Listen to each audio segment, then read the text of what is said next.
91 metros de altura, milhões de tijolos queimados a 800 graus, rampas subindo em espiral carregando toneladas de material. Uma estrutura tão alta que, vista de longe, parecia perfurar as nuvens.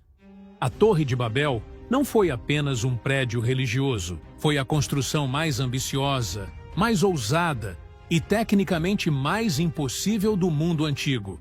E aqui está o detalhe que ninguém consegue explicar. Eles fizeram isso sem guindastes, sem cimento moderno, sem roldanas de metal. Apenas tijolos de barro, betume natural e milhares de homens puxando, carregando, subindo. Como você ergue milhões de tijolos a 90 metros de altura sem máquinas? Como coordena milhares de trabalhadores falando a mesma língua, mas sem rádios, sem planos escritos detalhados? Como impede que uma estrutura desse tamanho simplesmente desabe sobre os construtores? Nesse vídeo, você vai descobrir as técnicas brutais, os materiais improváveis e os segredos mortais por trás da obra mais impossível da antiguidade. E no final, vai entender por que, no meio da construção, de repente, tudo parou. Fornalhas queimavam sem parar, dia e noite, exalando um calor que tornava o ar quase irrespirável nas proximidades do canteiro de obras.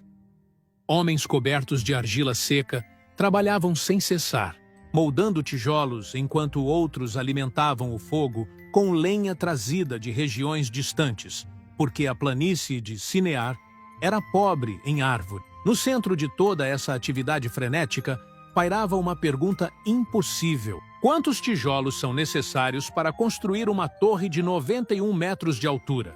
Milhões deles. O primeiro problema não era erguer a torre, mas fabricar material suficiente para ela, porque cada metro de altura consumia dezenas de milhares de tijolos. E uma estrutura desse porte exigia uma produção em escala industrial nunca antes vista no mundo antigo. Gênesis capítulo 11, versículo 3, registra a decisão: façamos tijolos e queimemo-los bem. Essa frase aparentemente simples esconde por trás dela o trabalho mais brutal e organizado de toda a construção. A planície de Sinear, onde a torre estava sendo construída, tinha algo que outras regiões não possuíam em abundância: os rios Tigre e Eufrates. E às margens desses rios, a argila era abundante, macia, perfeita para moldar.